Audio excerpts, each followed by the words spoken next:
আসসালামু আলাইকুম ভিউয়ার্স, কেমন আছেন সবাই? আজকে 14 ফেব্রুয়ারি, বিশ্ব ভালোবাসা দিবস। সাথে আজকে পবিত্র শুক্রবারের দিন। হয়তো অনেকে বের হয়েছে, আবার অনেকে বের হয়নি। 14 ফেব্রুয়ারি নিয়ে ডক্টর মিজানুর রহমান আজহারি কি বললো, চলুন আমরা এই যে আসতেছে ফেব্রুয়ারি, কত ফেব্রুয়ারি জানো? এটা কি বিশ্ব ভালোবাসা দিবস? না, বিশ্ব ভালোবাসা দিবস কি দিবস? এই বিশ্ব ভালোবাসা দিবসের সাথে মুসলমানদের কোনো সম্পর্ক নাই। আমার প্রিয় ভাইরা, অশ্লীলতা নানা ভাবে, নানা নামে, নানা মোড়কে ছেলে মেয়ে একে অপরকে জড়ায় ধরতেছে, একে অপরকে চুমু খাচ্ছে প্রকাশ্যে, দিবালোকে, গণমানুষের সামনে। তাহলে কেন আল্লাহ তাআলা এই ফাহশা অশ্লীলতাকে হারাম করলেন? এক নাম্বার, এতে হিউম্যান ডিগনিটি কমে। দুই নাম্বার, এতে মানুষের অধিকার নষ্ট হয়।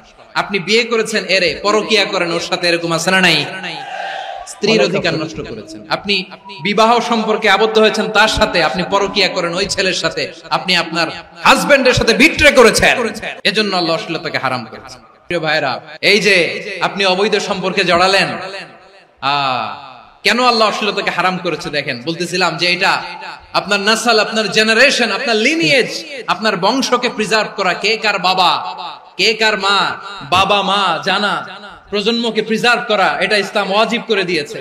এই যে অবৈধ সম্পর্কের কারণে, বিশ্ব বেহায়া দিবসের কারণে, এগুলোর আউটকাম, আউটপুট হিসেবে মাঝে মাঝে ঢাকা মেডিকেলের ডাস্টবিনে নবজাতকের বাচ্চার কান্নার আওয়াজ শুনতে পাওয়া যায়। চট্টগ্রাম মেডিকেলের ডাস্টবিনে নবজাতকের কান্না শুনতে পাওয়া যায়। বীর চট্টলার মুসলমানেরা বুঝতে পারলে আওয়াজ করে বলেন, এই যে চট্টগ্রাম মেডিকেলে যে নবজাতকটা পাওয়া গেল, ওর বাবাকে আমাকে বলেন, ওর মাকে, ও কোন ফ্যামিলির সন্তান কেউ জানে? আপনি হিউম্যান ডিগনিটিকে অপমান করেছেন না? আপনি তার ভবিষ্যৎকে অন্ধকার করেছেন না? আপনি তার লিনিয়েজকে প্রশ্নবিদ্ধ করে দিয়েছেন না? এই জন্য আল্লাহ তাআলা অশ্লীলতাকে আমাদের জন্য হারাম করে দিয়েছেন। পড়েন সুবহানাল্লাহ। এই জন্য রাব্বুল আলামিন বলেন, কুল ইন্নামা হারামা রাব্বিয়াল ফাওয়াহিশা মা যাহারা মিনহা ওয়া মা বাতান। প্রকাশ্য অপ্রকাশ্য সব অশ্লীলতাকে হারাম ঘোষণা করে দিয়েছে কে? আবার দুনিয়ার বুকে যারা অশ্লীলতার প্রসার করে তাদের জন্য শাস্তি মজুদ রেখেছে কে? Be a part of our vision. Do listen and share the fact. উনি যেগুলো বললো, একদম প্রতিটা কথাই বর্তমান সময়ের সাথে আমাদের সমাজের চারপাশে প্রতিটা ঘটতেছে। আমাদের উচিত আজকের দিন থেকে এইসব অপকর্ম থেকে দূরে থাকা। এরকম ঘটনা অনেক ঘটতেছে পার্কে, পরকীয়া, বিশেষ করে পরকীয়ার যে বিষয়টা বললেন উনি, এগুলো অনেক আমাদের চারপাশে হচ্ছে। এ থেকে অনেক বিচ্ছেদ ঘটতেছে।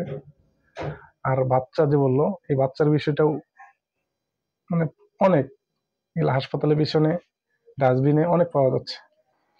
আরেকটা বিষয়, আজকের দিনে আমাদের সন্তানরা, আমাদের বাচ্চাগুলো কোথায় থাকতেছে, সারাদিন কি করতেছে, এটা আমাদের খেয়াল রাখা উচিত। ওকে, সবাই ভালো থাকবেন। আল্লাহ হাফেজ।